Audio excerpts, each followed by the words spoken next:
WrestleMania 36, a unique event in wrestling history. WrestleMania, the career-defining event, the stage where dreams come true. A place where the most epic matches meet the passion of thousands of fans who, with their cheers and applause, create a unique and unrepeatable atmosphere. But what happens when that atmosphere, that energy that normally fills the place, turns into an absolute vacuum? There was an edition in which everything changed. An event that, despite the lights and exciting fights, was like no other. An evening marked by the absence of something essential, the soul of the crowd.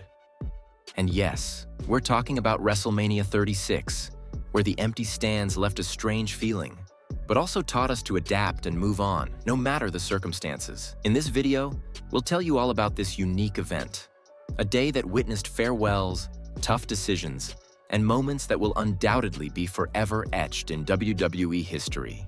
In early 2020, the world began to face something that would change our lives forever: a global pandemic. In a matter of weeks, it began to sweep through everything, leading many countries to quarantine and drastically limiting public gatherings. Sports, concerts, and major events around the world were canceled or suspended, and WWE was no exception. On March 11, 2020, WWE issued its first statement in response to the impact of the pandemic. The wrestling world, like so many others, was being forced to adapt to a new reality. The weeks leading up to WrestleMania 36 were filled with uncertainty. The event, traditionally held with a raucous crowd full of passion and energy, was in the balance. Plans were moving forward, but the risk of gathering thousands of fans in one place was becoming increasingly difficult to justify. Finally, on March 16th, WWE announced that WrestleMania 36 would be held at the Performance Center in Orlando, Florida, without an audience. Breaking news, WrestleMania 36 will not happen here in Tampa. The WWE canceling it just hours ago. It was a difficult decision, but a necessary one. No one knew how this would affect the wrestlers, the fans, and, above all, the very essence of WrestleMania. Notably, WWE decided to split the event into 2 nights, marking the first time in history that the top event would be held over 2 days, a change that would become a tradition in the years to come. The first night featured entertaining matches, including the one between Kevin Owens and Seth Rollins. The rivalry between these two had intensified in the previous weeks, and both put on an incredibly physical and intense match, with both wrestlers leaving everything in the ring. The climax came when Owens jumped from the top of the WrestleMania logo, an iconic moment that would have undoubtedly been even more memorable with live fan support. He then hit a stunner, leaving Rollins down and closing the rivalry in an impactful way. Oh, Jesus. Oh, my God! On the women's side, the Raw Women's Championship match between Becky Lynch and Shayna Baszler was one of the most anticipated bouts of the night. Shayna Baszler, one of the most dominant wrestlers in WWE's women's division, had arrived at WrestleMania with an impressive history in NXT, and many considered it her time to take control of the red brand. On the other hand, Becky Lynch, the reigning champion, had defended her title exceptionally throughout the year, earning the respect of the fans and proving that her reign had been one of the most solid in WWE's recent history. The match was fairly balanced, with both women showcasing their best moves. The finish came when Shayna almost had Becky tapping out with the Kirifuda clutch, but the champion managed to escape at a crucial moment. In the end, with an unexpected maneuver, Becky hit a roll-up to win the match and retain her Raw Women's Championship. Covered by Lynch, and she has beaten Shayna Baszler! While there was excitement and adrenaline in the earlier matches, it was the last ones of the night that grabbed the most attention. The first of these was Braun Strowman versus Goldberg, which, by its nature, was marked by improvisation. Originally, WWE had planned an epic battle between Goldberg and Roman Reigns. The latter, at the peak of his career and a central figure in the company, was the ideal opponent for the Universal Champion. However, the pandemic completely changed those plans, and Roman, concerned about his health, decided not to participate in this match. This led to a last-minute decision to include Braun Strowman in the match, who had to abruptly interrupt his feud with Shinsuke Nakamura over the Intercontinental Championship. For obvious reasons, The match wasn't well built and felt empty, lacking the emotional weight that a match like this usually carries. The match lasted less than 3 minutes, during which both gladiators limited themselves to their respective finishers. Goldberg hitting 4 spears, which were not enough, while Strowman responded with 4 running power slams, ultimately winning the match. Although Strowman is not only a gladiator but also a world-class athlete, the company had no major plans for him as champion.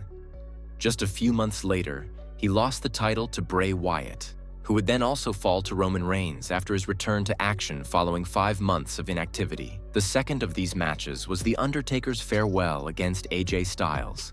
Although The Undertaker had been appearing sporadically in WWE for several years, every time WrestleMania approached, there was always excitement to find out who his next rival, or victim, would be.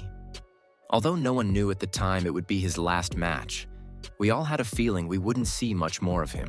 The match was set as a boneyard match, something completely different from what we expected, as it marked the debut of this type of match not only at WrestleMania but in WWE overall. The fight unfolded in a cinematic setting, combining elements of action and emotion, as The Undertaker, back with his American badass gimmick, faced Styles in a psychological war. During the match, the OC stable, consisting of Luke Gallows and Carl Anderson, intervened multiple times in favor of Styles.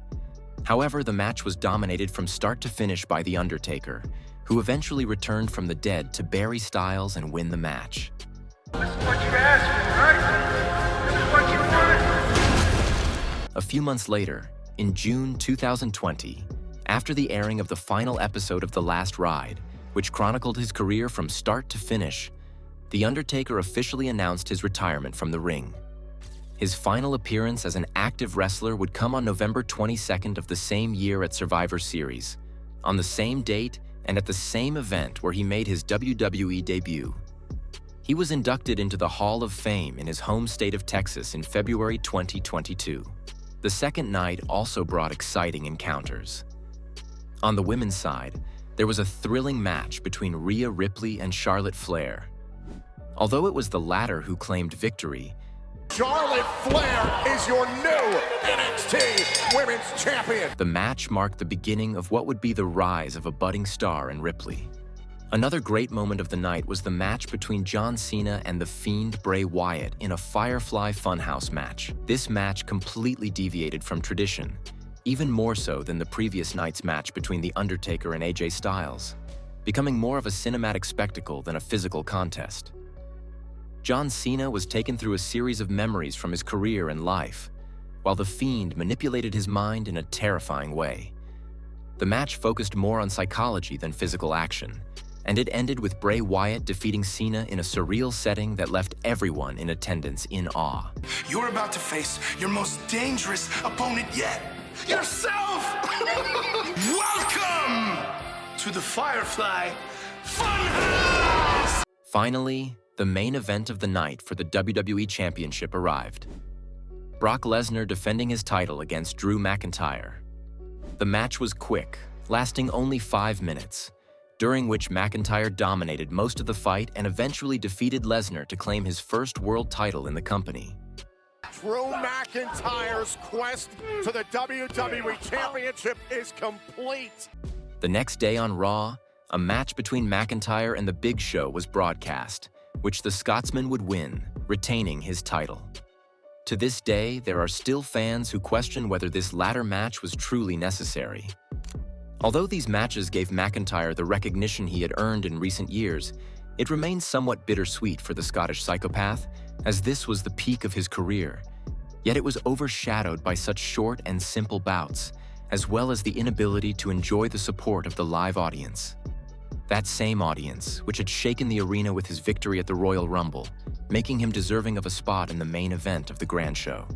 WrestleMania 36 arrived at a time full of uncertainty, a true breath of fresh air amid the crisis caused by the pandemic. Many wrestling fans feared for the future of events like WrestleMania. However, WWE showed its ability to adapt and, against all odds, managed to pull off the event, just as it has done over the years in the most challenging moments. For those who were at home, hearing concerning news about the world, WrestleMania 36 represented a kind of hope, a light at the end of the tunnel. However, today, looking back at that event, there is a sense of nostalgia mixed with sadness. Watching matches or any sport without the energy of a live audience brings back memories of a difficult time. Despite everything, it's impossible not to recognize WWE's ability to carry out that event and, even more so, the effort of the wrestlers, who delivered a memorable show amid so many restrictions. It was an atypical WrestleMania, but one that in some way allowed us to continue dreaming with the magic of this sport. And so, we reach the end of this recap of WrestleMania 36. If you liked the video, don't forget to give it a like and subscribe to the channel for more wrestling content. See you